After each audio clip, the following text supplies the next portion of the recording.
Wichita, Kansas, a seemingly ordinary city. Dennis Rader lived here. He was a family man, a Boy Scout leader, a churchgoer. No one suspected. He had a dark secret. He was the BTK killer. For over 3 decades, Rader terrorized Wichita. He stalked his victims. He broke into their homes. He bound, tortured, and murdered them. He left a city living in fear. His nickname, BTK, stood for his chilling method. Bind, torture, kill. This became his terrifying signature. Each letter was a chilling reminder of his power, his control, the terror he inflicted. The name BTK held a sinister significance. It was a chilling calling card. It spoke of a calculated brutality, a methodical madness. It reflected Rader's twisted desires. He used elaborate knots. He used them to bind his victims. He used them to stage their bodies. This was his ritual, a macabre display of control, the Clovehitch knot, a simple knot, a common knot. But for Rader it held a dark significance. It was his signature. It was his downfall. Years later, this seemingly insignificant detail would unravel his carefully crafted life. It would expose him. It would bring an end to his reign of terror.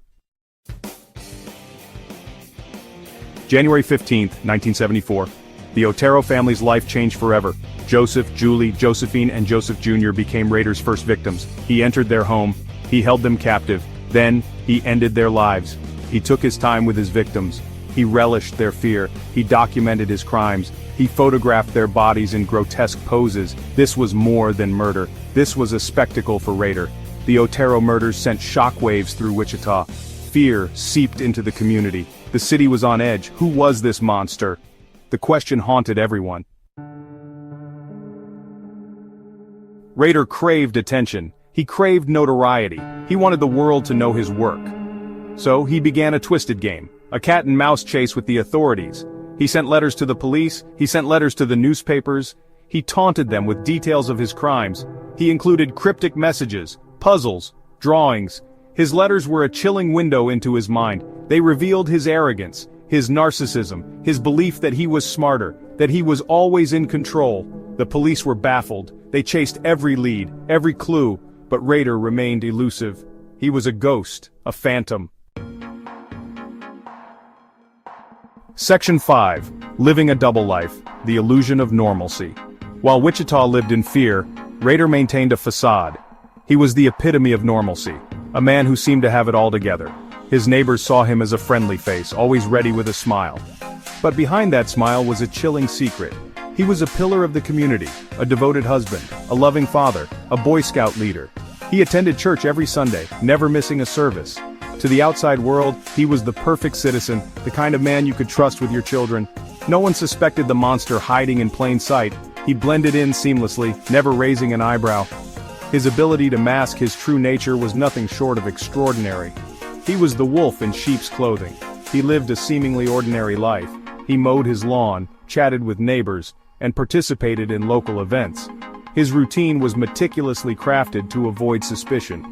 Every action was calculated, every word carefully chosen. He was a master of deception. He went to work, he attended church, he volunteered for community projects. His life was a well-rehearsed play, and he was the lead actor, performing flawlessly. He participated in community events. He was always present, always involved. His presence was reassuring to those around him, a constant in a world of uncertainty. All the while he harbored his dark secret, the monster within, a duality that was both terrifying and fascinating. His ability to compartmentalize his life was his greatest weapon. His double life was a testament to his chilling capacity for compartmentalization. He could switch between personas with ease, never letting one slip into the other. It was this skill that allowed him to evade capture for so long. He was two sides of the same coin, the family man, the serial killer. His story is a haunting reminder that sometimes the most terrifying monsters are the ones we least suspect. Section 6. The silence breaks, a killer resurfaces. After the Otero murders, the killing stopped. Years passed, the fear subsided. But the memory of BTK lingered, a ghost story whispered in the shadows. Then, in 1979, the silence broke. Another letter, another victim, Shirley Vian. Rader was back. He picked up his deadly game where he left off. His letters became more brazen, more detailed. He relished the attention. He reveled in the fear he instilled. He was playing God. He was the puppet master. The police were determined to catch him, But Rader was always one step ahead. He was a phantom, a nightmare they couldn't escape. Section 7. Technological advances and a killer's downfall. Years turned into decades. The investigation into BTK went cold. Then, in 2004, something changed. Rader resurfaced. He couldn't resist the urge to taunt, to relive his crimes. This time he made a crucial mistake. He sent a message on a floppy disk. He wanted to know if it could be traced. The police played along. They assured him it couldn't. But technology had advanced. The police were able to recover deleted files, the name on the disk, Dennis, the organization Christ Lutheran Church. The pieces of the puzzle were falling into place.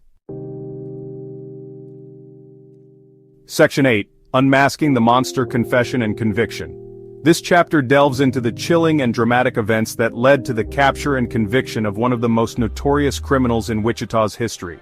February 25, 2005, Dennis Rader was arrested.